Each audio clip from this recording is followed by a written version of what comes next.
Bruno Guglielminetti est avec nous. Bruno, est-ce qu'on vient de franchir une autre frontière dans les robots conversationnels là, cette semaine? C'est important comme pas. Hein? Pourquoi? Oui, c'est important parce que là, on commence à être très près de l'expérience humaine. Ce qu'on a vu à l'écran et ce qu'on a vu aussi présenté par Google, dans les deux cas, on commence à avoir le même temps. Donc, ça veut dire on parle de millisecondes là, entre la fin d'une phrase de quelqu'un. Notre cerveau a fait la réflexion de ce qu'il a dit puis ce que je devrais dire, et ça répond à ce rythme-là. On parle de ces 233 millisecondes. C'est rien. Et auparavant, on avait déjà eu des expériences où on pouvait poser des questions à un assistant vocal ou même ChatGPT, mais ça prenait un petit moment, puis longtemps. Il y avait des bruits, là, toc, toc, toc, toc, toc, toc. Il cherchait l'information, puis après, il nous répondait. Mais là, ce qu'on vient de voir dans l'extrait qui a été présenté, c'est une intelligence artificielle qui voit, qui réagit à ce qu'elle voit, puis en plus, on l'entend sourire dans sa voix. Il y a une intelligence artificielle qui simule une émotion. Donc, il y a une relation personnelle qui s'établit entre la machine et l'être humain, et on va vers ça, là. Et ça, avant Hollywood, bon. là, parce qu'à Hollywood, on l'avait vu. Mais dans la vraie vie, c'est vraiment la première fois que ça se passe. Le film Her. Exactement. Bon. OpenAI, là, on va y aller par il y a deux grosses affaires cette semaine. OpenAI, ChatGPT 4, ouais. C'est celui-là avec qui on parle et on peut lui demander... D'abord, il voit ce que votre téléphone voit, il entend ce que vous entendez avec le micro du téléphone. Donc, vous pouvez lui demander « Décris-moi ce que tu vois, la ville, etc. » On peut tout lui demander, il répond comme une vraie personne. Ouais. Puis encore là, on parle d'une révolution parce que dans le passé, GPT-4, là, on parle de GPT-4O. Pour Omni, là. Et donc, GPT-4, lui, il savait, on pouvait prendre une photo de son frigo et lui demander, bien, avec ce que tu vois, qu'est-ce que je préfère comme sandwich? Et là, il y avait une liste qui apparaissait à un moment donné. Là, on est en train de prendre notre téléphone et de se promener et de carrément lui montrer des choses. Et il comprend le contexte parce qu'il analyse en temps réel. Par exemple, ici, si j'allumais le téléphone, bien, il me dirait, Bruno, est-ce que tu es en entrevue? Et là, il ferait de la recherche rapide. Puis, est-ce que tu es en entrevue avec Patrice Roy? Est-ce que je peux t'aider? Ben, toi, tu lui demanderais, j'ai oublié le nom de telle chose, il va te le dire et il me tout de suite. donnerait le nom. Exactement. Bon. Ça, c'est OpenAI, oui. Le groupe qu'on connaît, qui a développé ChatGPT. Oui. 4O pour, vous dites? Omni. Omni. Donc, et ça ressemble, donc, on sort du texte, on sort... En une relation vocale, visuelle. Et c'est une personne qui peut nous suivre si on décide de le mettre sur notre téléphone. Ouais, est-ce que c'est la même chose? Quand même, c'est pas une personne. On n'est pas rendu là. Non, mais presque. Est-ce que c'est la même chose que Google a présenté?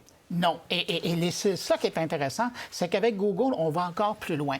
Parce que Google a regardé, ça fait quand même plus de 20 ans qu'ils sont en train de nous surveiller, de nous aider au quotidien. C'est le Gemini qu'on voit là. Exactement. Avec leur équivalent de ChatGPT, eux autres, c'est Gemini.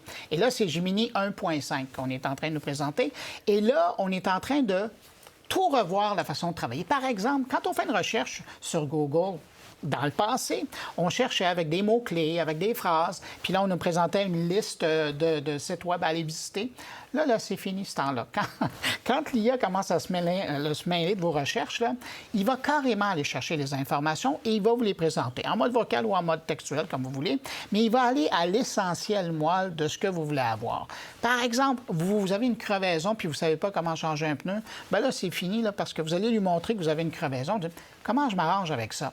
Bien, il va aller chercher rapidement l'information, il va vous la dire, il va même vous montrer une vidéo sur Il va te parler sur le bord de la route, là, carrément, Exactement. comme si un ami qui savait comment faire te le montrait. Mais ça, c'est infinitésimal pour n'importe quel problème. Bien, c'est ça, parce qu'il a accès à toute la connaissance universelle. J'arrivais là. Oui. Les deux, ChatGPT et Google Gemini, ont accès à tout ce qui l'univers web, donc tout ce qui est publié dans l'histoire de l'humanité, mais aussi aux erreurs. Ben oui.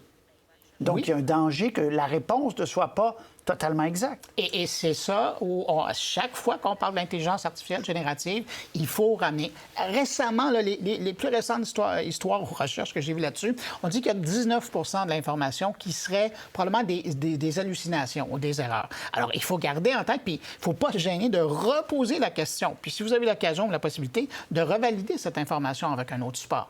Mais dans l'ensemble, la moyenne est quand même bonne au bâton. Et avec, là, évidemment, comme c'est rendu public, il y a des tests qui vont être faits. Probablement qu'on va tourner autour du 10 de marge d'erreur.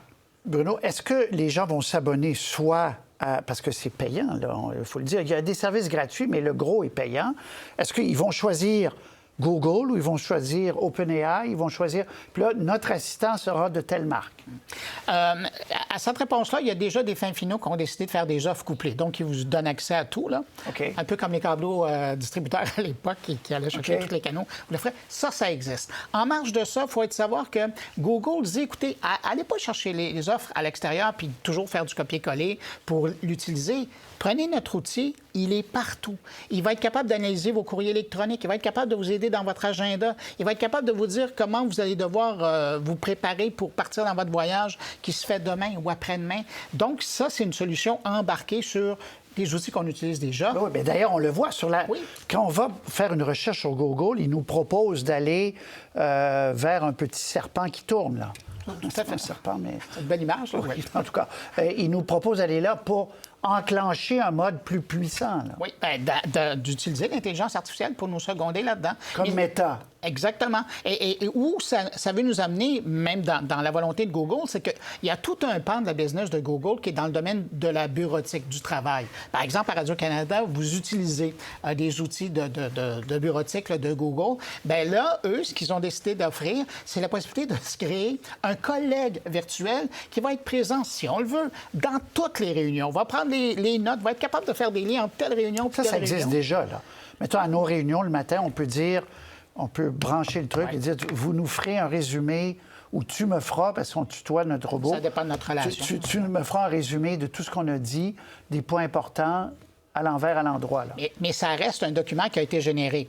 Mais là, la nouvelle étape, c'est de tout mettre ça en lien. Donc, Patrick, attention, parce que telle émission va parler de tel sujet. Donc, c'est possible en temps réel de vérifier... le robot va me dire, oui. L'émission de Gérald fait ça, tu devrais peut-être changer d'idée. Oui. Bon. Ou il va le faire sur tel angle, Okay. peut-être que tu pourrais le faire sur l'autre angle. Bruno, on peut aller voir ton carnet, votre carnet, ça s'appelle Mon carnet. Exactement, .com. .com, c'est un point encore important à souligner. On est rendu à un autre niveau encore. On est rendu dans un nouveau carrefour et c'est ça que j'ai pris le temps cette semaine d'expliquer les deux nouveautés, les deux nouveaux services. Je pense, on n'en a pas parlé puis on n'a pas le temps, là, mais je pense tout le volet de l'aide à l'éducation. Il y a carrément, d'un côté comme de l'autre, maintenant, on offre des tuteurs, mais en temps réel, qui vont pouvoir aider un enfant à comprendre. Ils vont prendre le temps d'expliquer. Et ça, bien, ça va aider, ça. Ça peut être extraordinaire. Ben oui. Il y a des écueils, mais ça peut être extraordinaire. Tout à fait, oui. Merci beaucoup, Bruno. On Merci s'en de l'invitation. reparle. C'est fascinant. Merci.